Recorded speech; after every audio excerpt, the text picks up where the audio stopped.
Assalamualaikum warahmatullahi wabarakatuh. Bismillahirrahmanirrahim. Terima kasih kepada sahabat-sahabat teman-teman media yang hadir pada hari ini, pegawai-pegawai pemantau penguatkuasa sama ada daripada SPRM ataupun Polis Raja Malaysia juga kita raikan, dan sahabat-sahabat daripada pembela tanah air. Saya perkenalkan Bos Jebat atau nama sebenarnya Zul Amali Hussein, Sekretariat Peta. Saya Cik Gubat. Okey. Pagi ini kita hadir ke SPRM untuk menghantar dua perkara hari ini. Dua perkara. Perkara pertama ialah memorandum terbuka berkenaan dengan kes dana NGO. Dan saya bacakan memorandum kita kepada SPRM. Seperti yang pihak tuan telah maklum, saya yang memulakan mendedahkan sindiket membedal dana NGO berdasarkan bukti yang ia terkait setiausaha politik Perdana Menteri. Laporan polis telah dibuat pada 26 Januari 2024. Setelah polis berpuas hati dan dengan bukti yang dilampirkan dan mendapati memang ada kes, polis telah memanjangkan laporan ini. Saya dapat surat rasmi daripada makluman daripada Commercial Crime Dang Wangi. Laporan ini dipanjangkan kepada SPRM. Punya maklumat, beberapa NGO terlibat telah juga dipanggil oleh SPRM berikutnya. Beberapa individu berkaitan juga telah dirakam percakapan. Rentetan daripada itu, sekumpulan pegawai SPRM beberapa hari lepas telah menyerbu rumah Syarul Emma. Antara jaringan sindiket membedal dana NGO dan turut merampas komputer dan beberapa dokumen. Peguam Syarul Emma sahkan tangkapan itu. Malangnya, selepas tangkapan tergesa-gesa, Ketua Pesuruhjaya SPRM keluar kenyataan ia bukan tangkapan. Sebaliknya hanya dipanggil rakaman percakapan. Kenyataan Azam Baki sangat lawak kerana siap tangkap di rumah dan ada rampasan. Hanya dipanggil rakaman percakapan. Karutlah benda tu. Kamu pergi rumah orang dengan sekumpulan anggota SPRM, kamu ambil dokumen, ambil laptop, bawa sekali, dan itu hanya rakaman percakapan. Persoalannya, apa yang berlaku seolah-olah ada yang menelefon ataupun menghubungi Azam Baki arah lepaskan dan pulangkan semua rampasan. Sangat pelik. Contohnya, SPRM rampas laptop. SPRM ni pegawai dia buat kerja teliti. Nak rampas satu benda bukan senang. Dia perlu laporan dan sebagainya. Dah tangkap, rampas laptop, bawa pergi SPRM. Dan tiba-tiba budak ni kena lepas. Dengan laptop sekali kena lepas. Yang laptop pun kamu tak sempat tengok pun. Nak tangkap ni kena pergi hantar forensik, kena apa kan. Saya kawan-kawan ramai yang pernah kena rampas gadget ni kan. 2 tahun lepas sampai hari ni pun tak balik lagi gadget kan. Siapa yang panik dan takut jika siasatan ini berjalan dengan betul dan dia akan kantoi? Siapa yang takut sebenarnya? Sebagai orang yang bertanggungjawab membongkar kes dan lapor kes ini, saya ingin bertanya kepada SPRM status siasatan kes ini dan menyatakan kesediaan saya sedia bekerjasama dan membantu siasatan. Saya yakin PDRM telah memanjangkan bahan bukti yang saya hantar ke PDRM, tetapi untuk menerangkan satu persatu, sebab kes sindiket ini sangat bijak, sangat licik kan. Untuk menerangkan satu persatu, saya sedia untuk tampil ke SPRM. Hampir 2 bulan saya dedahkan sindiket membedal dana NGO. Saya gunakan konotasi bedal sebab apa? Sebab rakaman yang mana Syarul Emma ni, dia sendiri, kita 50% ni kita bedal lah. Istilah itu dia gunakan sendiri. Dari bukti yang ada, ia menunjukkan sindiket ini turut terkait setiausaha politik Perdana Menteri. Mereka mencari NGO yang setuju jadi kedai akaun. NGO yang sanggup membuat kertas kerja palsu permohonan dana program. Antara tajuk permohonan ialah beli lembu korban dan bantuan anak yatim. Bayangkan, beli lembu korban dan dana anak yatim pun kena bedal. NGO yang buat kertas kerja palsu akan serahkan kepada sindiket melalui Syarul Ema untuk dikatakan diserahkan kepada pihak Samsul Iskandar Maakin. Susah politik beri kelulusan dan dana dimasukkan terus ke NGO Keldai account. Okey. Susah politik boleh nafikan pelibatan dia, susah politik Perdana Menteri. Tetapi macam mana benda ni boleh lulus? Sebab semua kertas kerja untuk perhatian susah politik. Dan kamu boleh nafi apalah, tapi itu yang berlaku, kan? Berdasarkan bukti ada menunjukkan sebaik wang dapat ke NGO Keldai account, duit masuk terus daripada ICU Kementerian Keuangan, susah politik minitkan kelulusan, duit masuk 50% perlu wang diperolehi dipulangkan kepada Syarul Ema untuk diserahkan kepada Samsul. Tambahan 5% untuk Syarul Ema, 55% dah gone untuk pulangkan balik. Baki 45% NGO terbabit perlu berbagi pula dengan bawah Syarul Ema, ada orang yang tukang cari. Baki 45% kena bagi pula. Dan saudara bayangkan, tinggal 25% permohonan nak beli lembu, permohonan nak bantu anak yatim. Jadi tak? Tak jadi, kan? Jika benar nak siasat, sangat mudah. Dengar, SPRM sangat mudah. Dari senarai NGO dan kertas kerja palsu memohon dana, hubungi. Sebab dalam kertas kerja tu dia lengkap nama tempat, nama program, apa semua pelaksanaan, tarikh, lengkap dalam itu. Telefon dewan itu, telefon masjid itu, telefon mereka yang terlibat, tanya ada tak program ni berlaku, kan? Senang saja nak siasat. Sila hubungi lokasi yang dikatakan diadakan program seperti dewan, masjid, hotel, maka pasti jumpa kebenaran. Kedua, periksa laporan penggunaan dana palsu, cek resit seumpamanya, pasti jumpa sesuatu yang menarik. Sebab lepas guna dana, mereka wajib hantar laporan. Dan begitu juga transaksi, lebih daripada separuh wang keluar daripada akaun NGO dan akaun peribadi pengendali NGO, pasti dapat mengesan money trail itu pergi ke mana. Namun ada keyakinan saya, keyakinan yang sangat kuat, pihak atasan mengarahkan SPRM menutup perkara ini. Kerana itu ada pegawai SPRM yang sangat baik, bagus buat kerja, pergi buat tangkapan apa semua. Lepas tu saya syak ada orang telefon. Lepas tu Tan Sri Azam Baki kelang kabut, dan tiba-tiba umum pula dah rampas apa semua. Dia bukan tangkapan dan lepas balik, kan? Kerana itu saya syak ada atas yang arah tutup perkara ini dan manipulasi segala ruang, kan?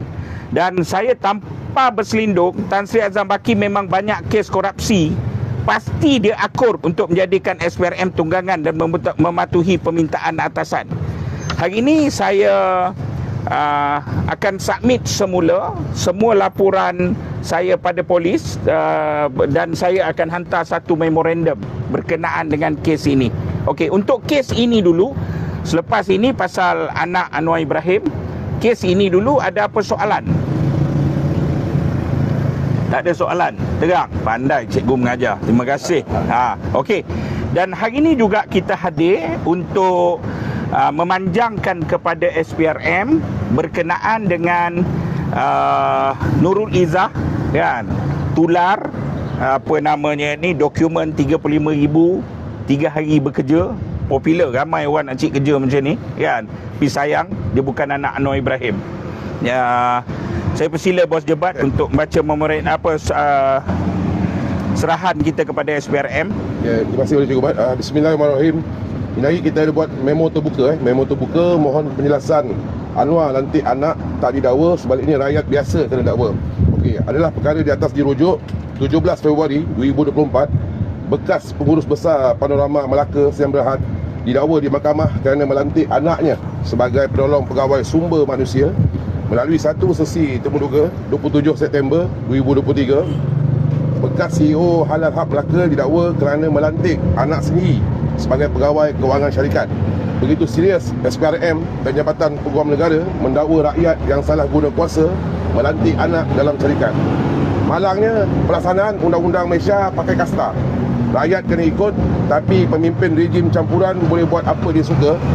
Pada Januari 2023, Izzah kantorkan diri sendiri bila dia mengaku masih relevan apabila bapa dia lantik dia sebagai penasihat PM.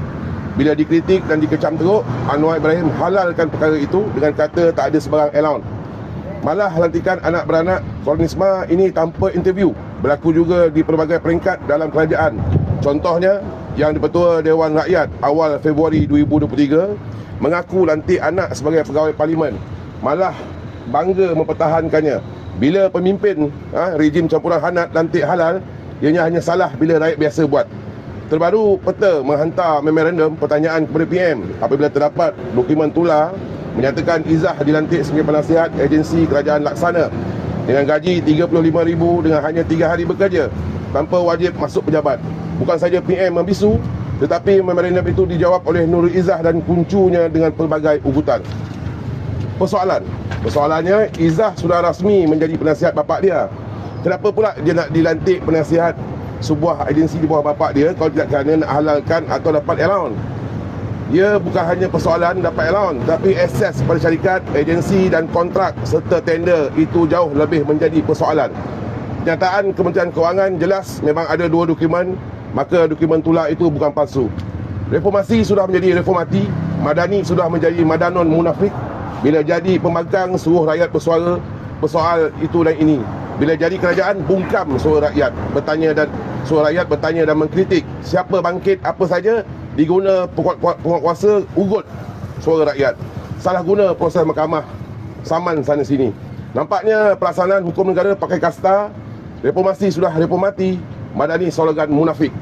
Kami juga mendapat perkabaran menyatakan bahawa beberapa kaki tangan laksana yang masih berkhidmat bagi menyelesaikan kerja penutupan laksana telah didatangi sekumpulan pegawai SPRM pada 14 dan 15 Februari lepas. Menurut maklumat diperolehi, mereka diperiksa dan disiasat dan semuanya seolah menjurus mencari siapa yang terlibat menjadi whistleblower, membocorkan dokumen yang tular. Benarkah? Mohon SPRM beri respon. Adakah benar? Mohon jelaskan pelibatan SPRM dalam lawatan dan siasatan ke atas kaki tangan laksana itu. Sekian, terima kasih. Okey, ada apa soalan? Okey, jelas. Bukan 2 kes. Kita cari ada banyak kes di mana bapaknya didakwa kerana melantik anaknya di bawah bidang kuasa dia, syarikat swasta, tetapi itu melalui proses temuduga. Pun salah.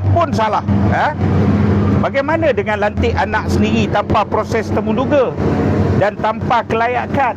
Apa kelayak dia jadi penasihat ekonomi dan kewangan, dalam pada masa yang sama dia tak ada kelulusan dan tak ada pengalaman pun.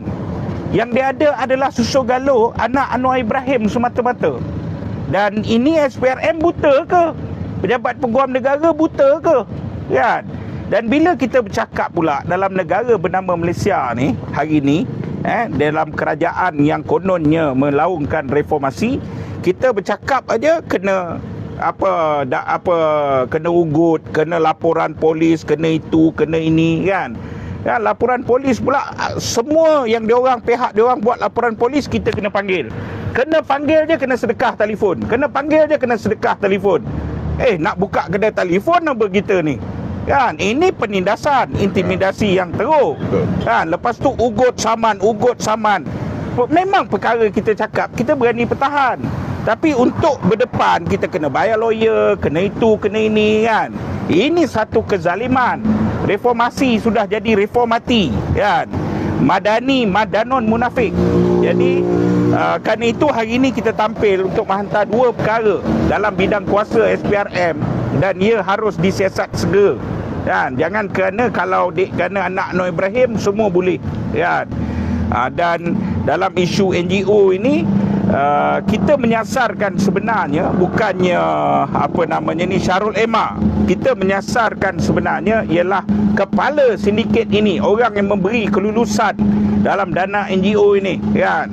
dan Syarul Leman ni terlibat dalam parti mana ke apa ke, itu bukan kena-mengena dengan kita. Dia nak jadi Trojan horse ke apa ke kan, itu pemimpin parti tersebut kena buka mata lah. Okey, saya ucap terima kasih. Kalau ada persoalan, tak ada apa. Ya. Kes Nuriza ni dah nafikan lah. MOF dah nafikan. Okey. Komen sikit. MOF telah mengatakan tajuk atas apa dia, iaitu dia kata dokumen palsu, yang tular tu palsu. Tapi dalam tajuk bawah, kalau baca dalam itu, MOF mengaku dokumen tersebut ada. Cuma dia kata ada dokumen yang kedua yang bernilai pro bono. Okey, logik akal Nurul Izzah ini berkhidmat dengan Anwar Ibrahim. Bapak dia jadi penasihat bapak. Ini betul akhir zaman, anak penasihat bapak dia kan. Dia penasihat bapak dia. Dan di bawah bapak dia, Kementerian Keuangan, Jabatan Perdana Menteri semua kan. Kenapa dia perlu dapat lantikan agensi bawah yang kecil? Kalau bukan alasan dia nak menghalalkan pembayaran allowance. Okey, baiklah. Itu kamu jawablah, itu persoalan. Kedua ialah, yang mengarahkan lantikan Nurul Izzah ni siapa? Mestilah orang yang dia serve, iaitu penasihat kepada Perdana Menteri. Perdana Menteri lah yang arahkan lantikan tersebut kan. Anwar Ibrahim arah. Dan Anwar Ibrahim arah, dia mesti bagi arahan lengkap. Dan kalau dokumen itu dibuat dengan gaji apa semua, maknanya kan, persoalan rakyat itu arahan yang pertama. Tapi selepas tular, selepas orang bising, buat dokumen yang kedua, mungkin kan. Jadi hakikat yang sebenarnya bukan palsu. Kementerian Keuangan mengaku wujud 2 dokumen. Jadi kenapa dokumen pertama keluar dulu? Adakah selepas orang bising, maka tukar skrip, tukar naratif kan, dengan buat dokumen yang lain? Okey. Saya ucap terima kasih dan kita harapkan, saya jujur, saya bagi tahu kita kurang pergi ke SPRM, banyak pergi buat laporan polis kerana kita tak percaya dah SPRM. Saya punya ramai kenalan pegawai-pegawai yang saya hormat dalam SPRM, tetapi malangnya dengan tindak tanduk dan perkembangan Tan Sri Azam Baki, dia macam UMNO lah saya sebut, tanpa berselindung. UMNO tu bagus, ada pemimpin yang bagus, tapi Zahid telah menjadi kuda dan kaldai, menjadikan UMNO kuda dan kaldai tunggangan kepada DAP kan? Dan itulah hari ini yang berlaku. Pegawai bagus, semua bagus kan, tapi masalah kepala tak bagus. Jadi tapi tak apalah, dah sampai ke tahap ini. Oleh kerana kes ini SPRM ambil, kita pergi dan cuba untuk bantu sebaik mungkin. Okey, baik. Terima kasih. Saya ucap terima kasih.